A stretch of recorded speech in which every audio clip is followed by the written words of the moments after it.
Битие 12. Божия призив към Аврам. Тогава Господ каза на Аврам: излез от отечеството си и от рода си и от бащиния си дом и иди в земята, в която ще ти покажа. Ще те направя голям народ, ще те благословя и ще прославя името ти. И ще бъдеш за благословение, ще благословя онези, които те благославят, а ще прокълна всеки, който те кълне.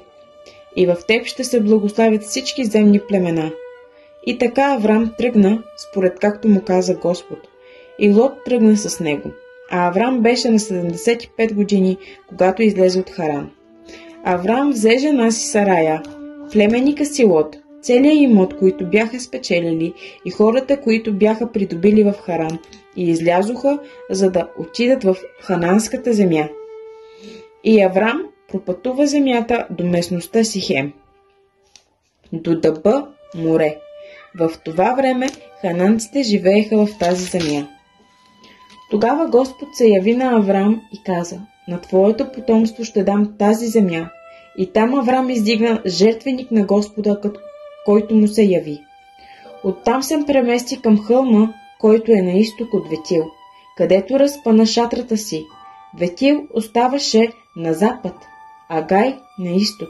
И там издигна жертвеник на Господа и призова Господнето име. После, като прибра шатрите си, Аврам все напредваше на юг. А в земята настана глад. Затова Аврам слезе в Египет да поживее там, понеже гладът беше се усилил в хананската земя.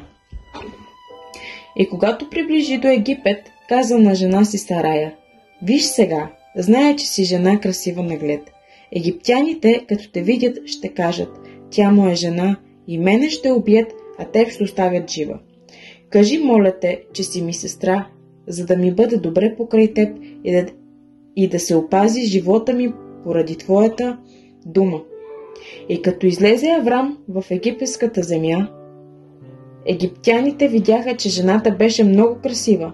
Видяха я и фараоновите големци и я похвалиха на фараона. Затова жената беше заведена в дома на фараона.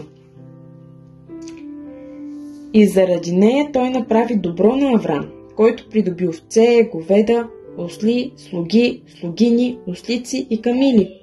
Но Господ порази фараона и дома му с тежки язви поради Аврамовата жена Сарая.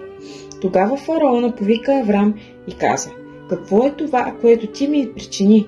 Защо не ми каза, че ти е жена? Защо ми каза: сестра ми е, така че и аз си я взех за жена? И така сега, ето жена ти, вземи я и си yi. И фараонът нареди на свои хора да изпратят него, жена му и всичко, което имаше.